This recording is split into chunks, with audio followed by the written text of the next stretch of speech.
इसमें हम हुसैन की कहानी अपनी ज़बानी मकबूल फ़िदा हुसैन, हमने इसमें आपको लेखक का कुछ परिचय, संक्षिप्त परिचय और अन्य पाठ का सारांश ये बताया।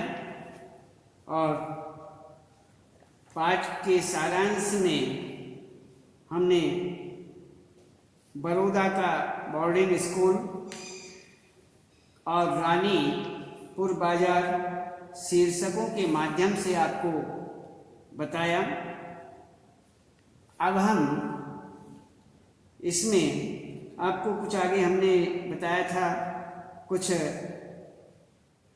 पाठ्य पुस्तक से हल प्रश्न प्रश्नोत्तरी के विषय में भी आपको कुछ कराया था। लेखक ने अपने 5 मित्रों के जो शब्द चित्र प्रस्तुत किए हैं उनसे उनके अलग अलग व्यक्तित्व की झलक मिलती है। फिर भी वे घनिष्ठ मित्र हैं कैसे, ये बताया। एक आपको बताया था आप इस बात को कैसे कह सकते हैं कि लेखक का अपने दादा से विशेष लगाव रहा।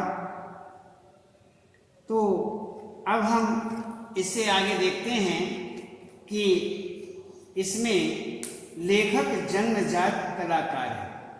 इस आत्मकथा में सबसे पहले यह कहाँ उद्घाटित होता है?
सबसे पहले यह कहाँ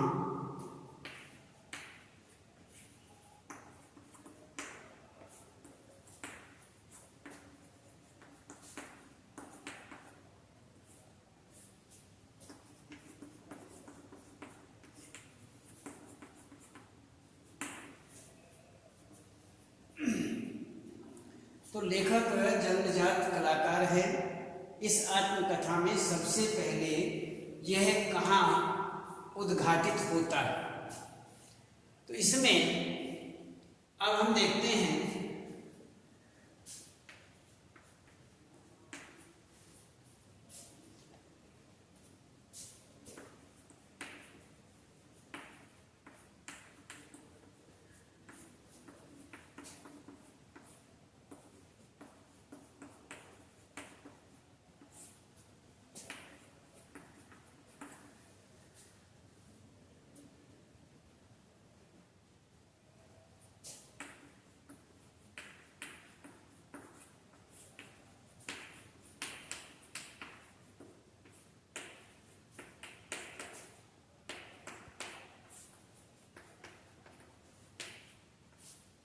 ड्राइंग मास्टर ने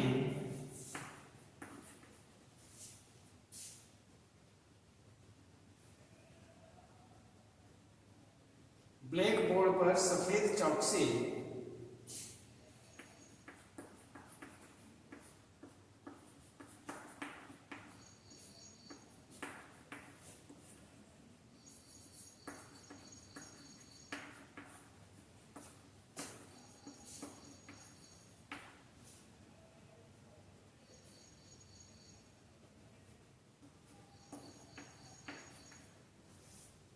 एक बहुत बड़ी चिड़िया बनाकर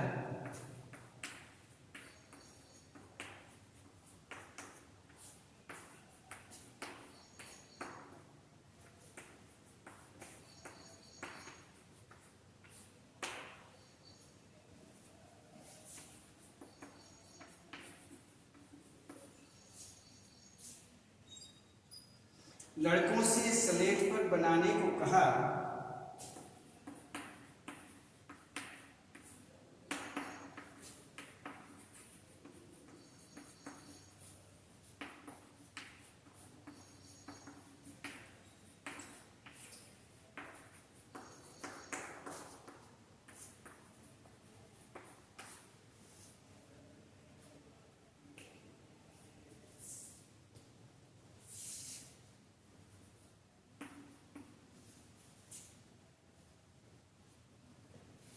तो मकबूल ने स्लेट पर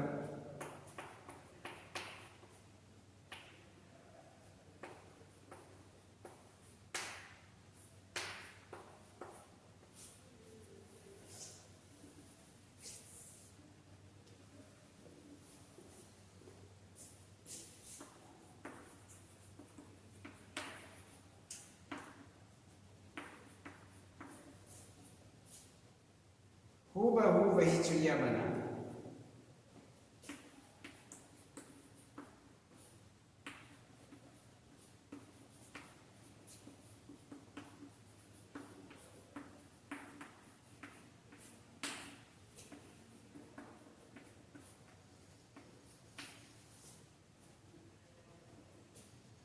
उसे 10 में से 10 नंबर मिले।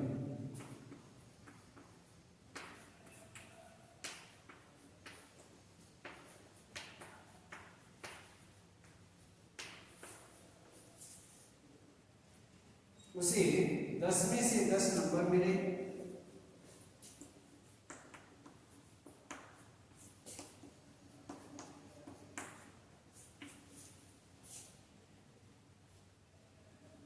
इससे पता चलता है कि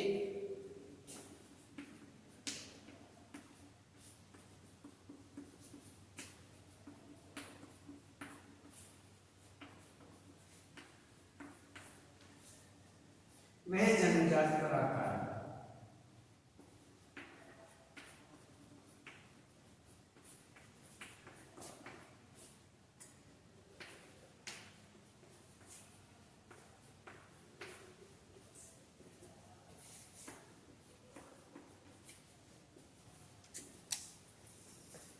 इसमें लेखक जन्मजात कलाकार है।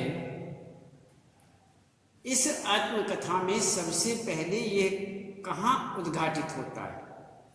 लेखक जन्मजात कलाकार है।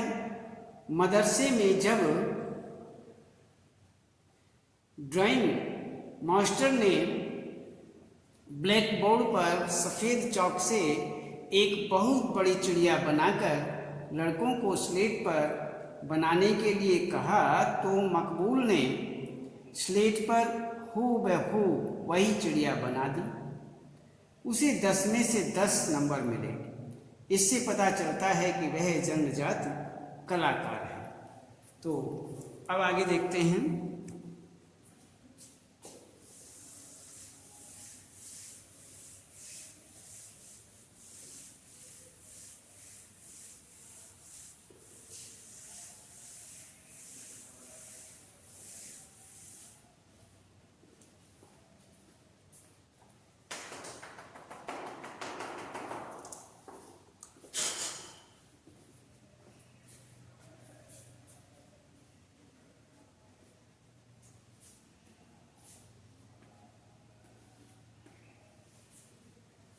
दुकान पर बैठे बैठे मकबूल के भीतर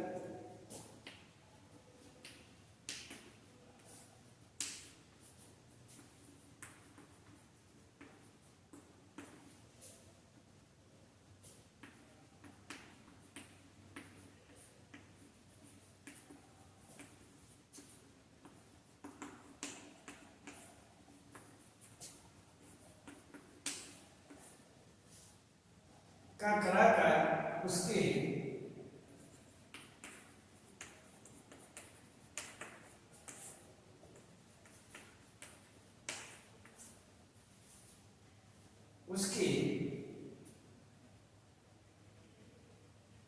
किन कार्यकलापों से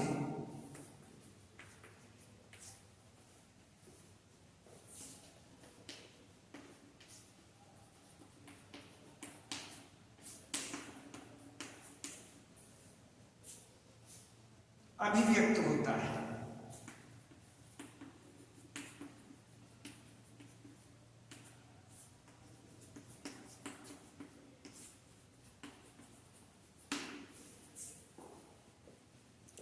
इसमें दुकान पर बैठे बैठे भी मकबूल के भीतर का कलाकार उसके किन कार्यकलापों से अभिव्यक्त होता है, इसके विषय में बताइए। तो इसमें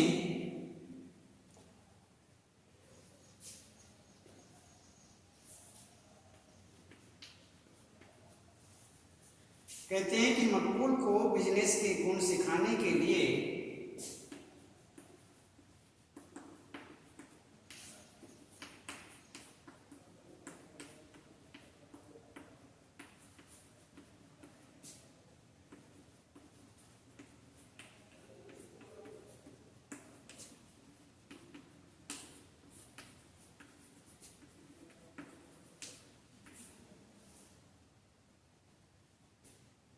दुकान पर बैठाया गया।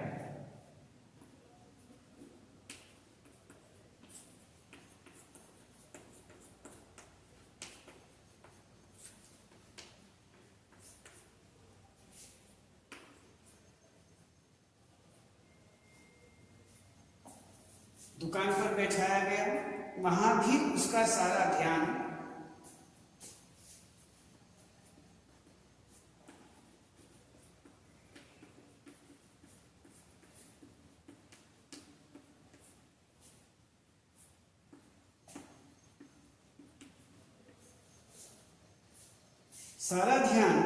ड्राइंग तथा पेंटिंग पर था।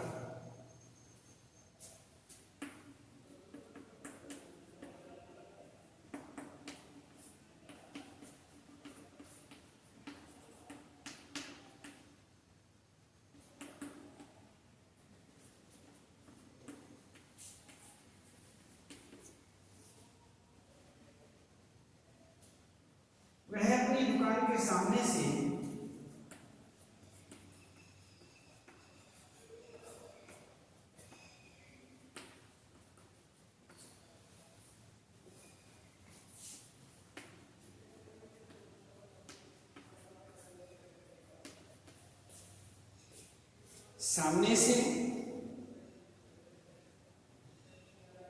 गुजरने वालों के स्केच बनाता था।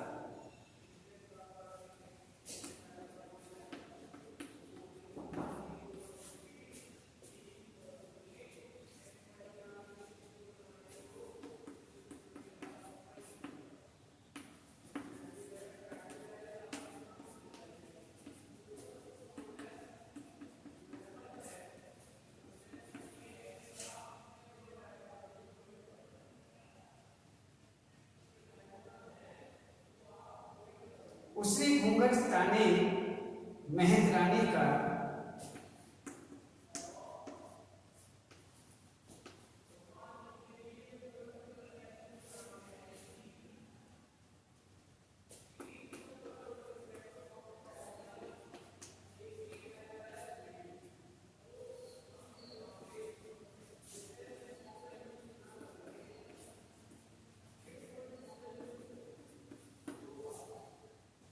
मेहतरानी का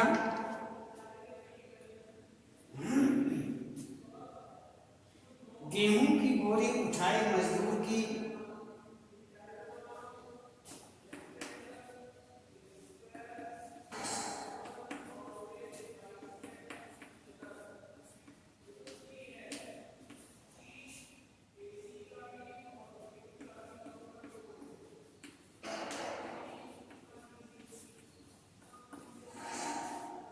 मजदूर की पेंच वाली पकड़ी का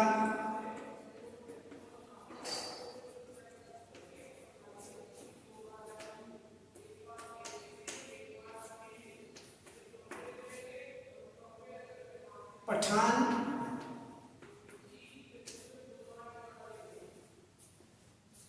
की दाढ़ी और माथे पर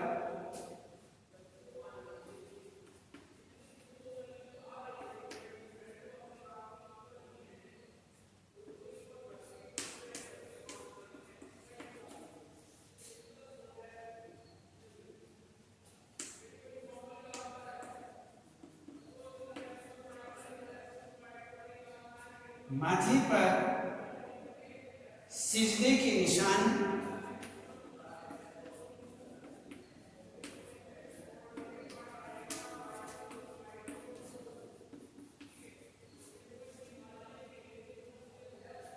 बुर्का पहने औरत,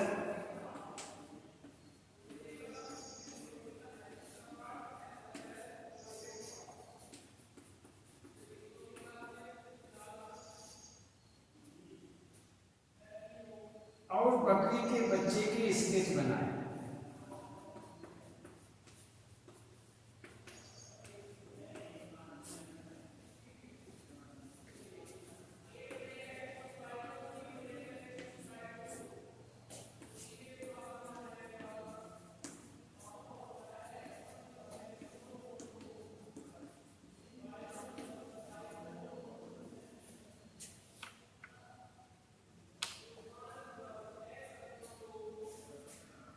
वह शाम तक 20 स्केच बना लेता था।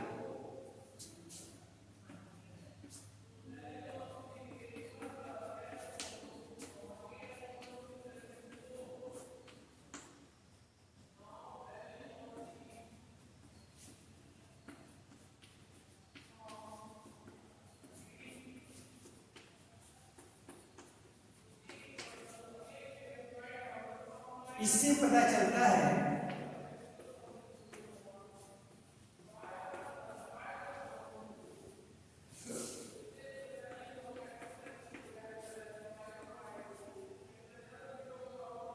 कि मकबूल के भीतर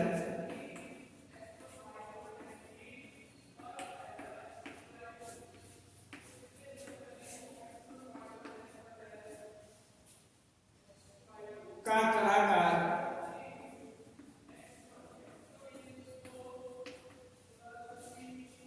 दुकान पर भी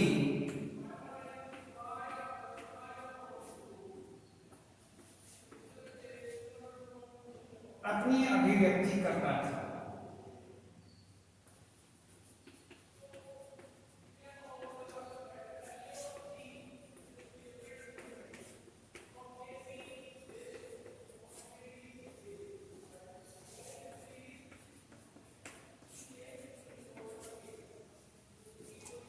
इसमें बताते हैं कि कार्यकलापों से अभिव्यक्त होता है। दुकान पर बैठे बैठे भी मकबूल के भीतर का कलाकार उसके किन कार्यकलापों से अभिव्यक्त होता है। मकबूल को बिजनेस के गुण सिखाने के लिए दुकान पर बैठाया गया। वहाँ भी उसका सारा ध्यान ड्राइंग तथा पेंटिंग पर था। वह अपनी दुकान के सामने से गुजरने वालों के स्केच बनाता था। उसने घूंघट ताने मेहतरानी का, गेहूं की बोरी उठाए मजदूर की, पेंच वाली पकड़ी का, पठान की दाढ़ी और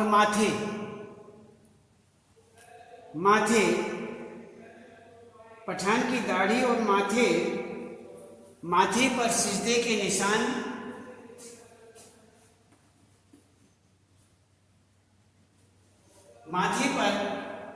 के निशान, बुर्का पहने औरत और बकरी के बच्चे के स्केच बनाए। वह शाम तक 20 स्केच बना लेता था। इससे पता चलता है कि मकबूल के भीतर का कलाकार दुकान पर भी अपनी अभिव्यक्ति करता था। तो इसी प्रकार से यहाँ पर ये बताया गया। आगे देखिए,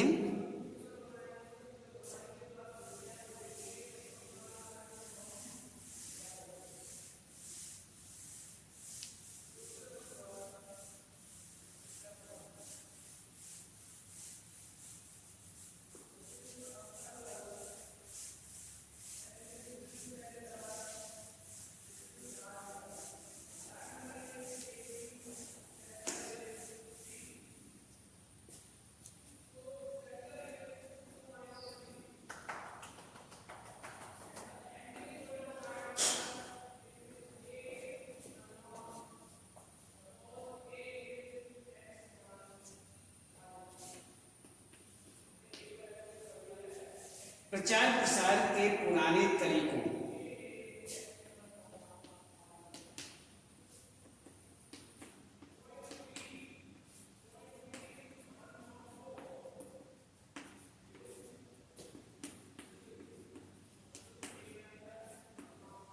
पुराने तरीकों और वर्तमान तरीकों में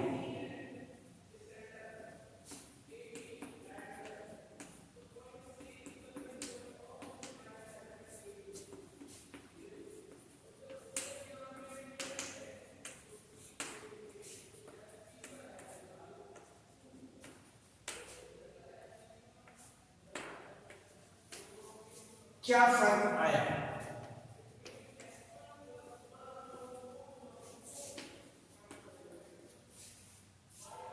पाठ के आधार पर बताएं।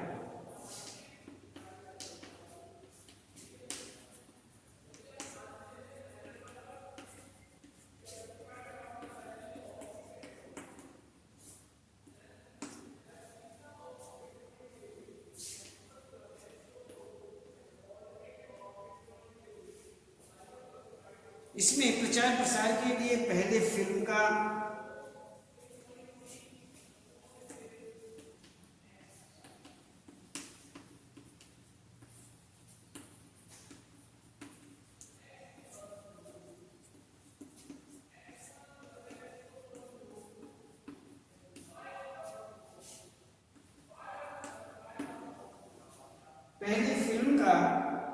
इश्तिहार टांगे में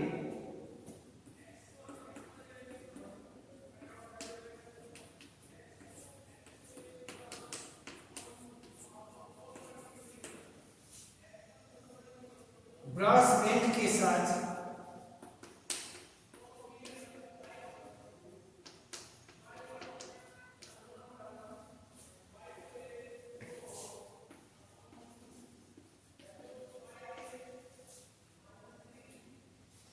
शहर के गली कूचों से गुजरता था।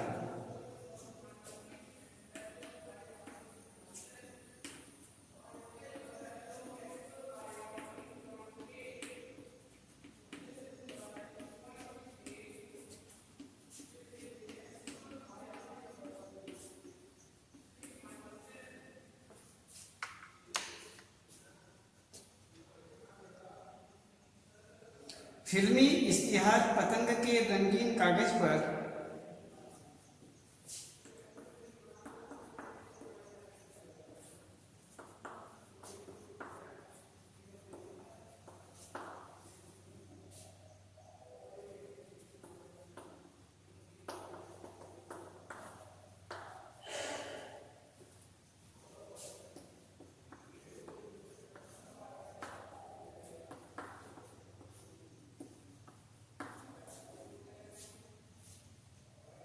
हीरो हीरोइन की तस्वीरों के साथ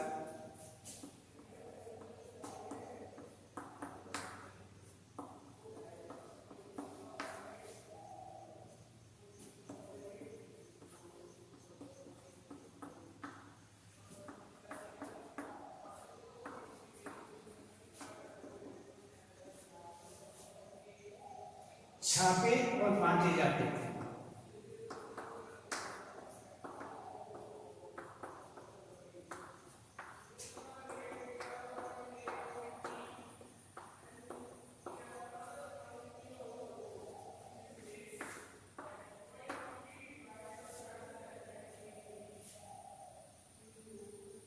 आज प्रचार प्रसार के नए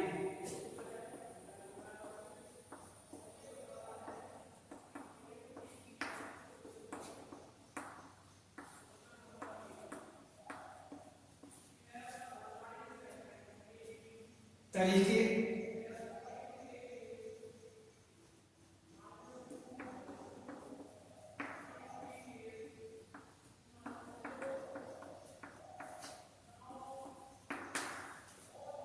आ गए। आज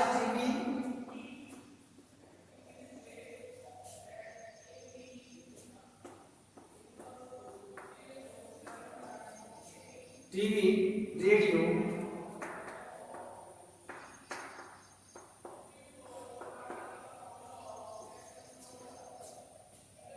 रेडियो फिल्में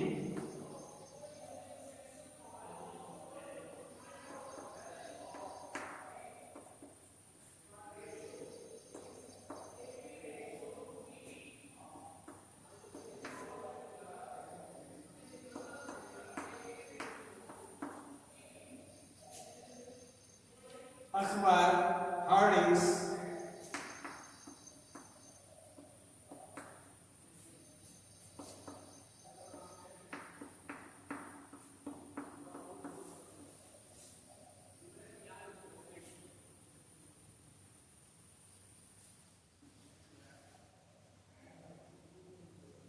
आदि के जरिए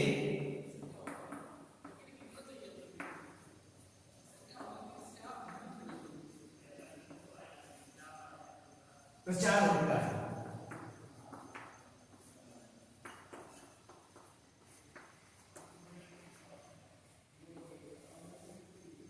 विज्ञापन के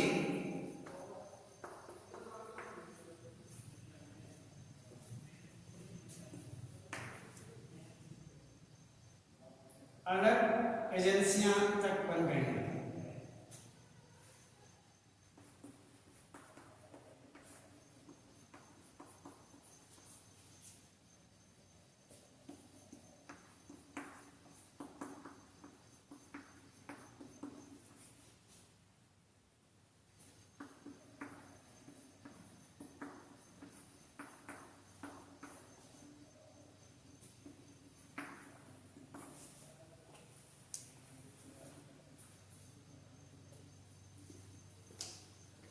इसमें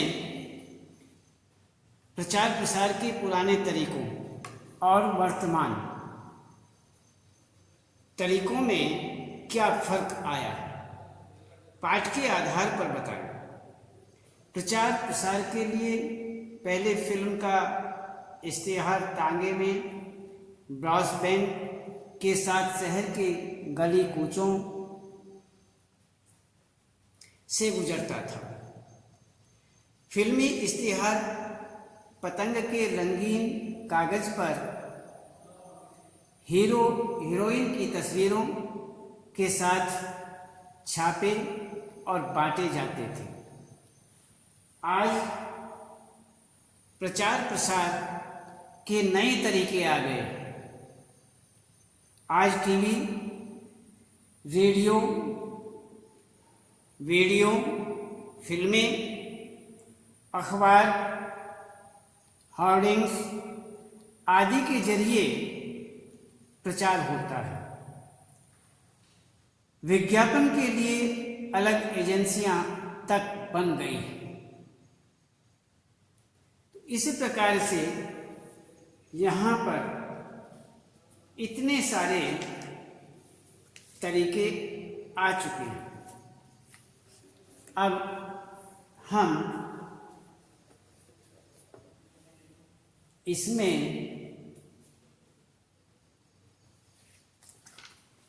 हमने आपको बताया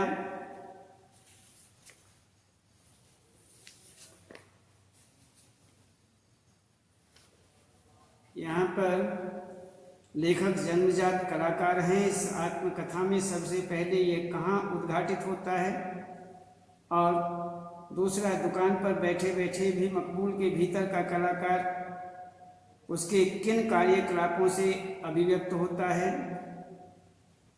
आगे इसने बताया है कि प्रचार प्रसार के पुराने तरीकों और वर्तमान तरीकों में क्या फर्क आया है, पाठ के आधार पर बताना है। तो इस तरह से यहाँ पर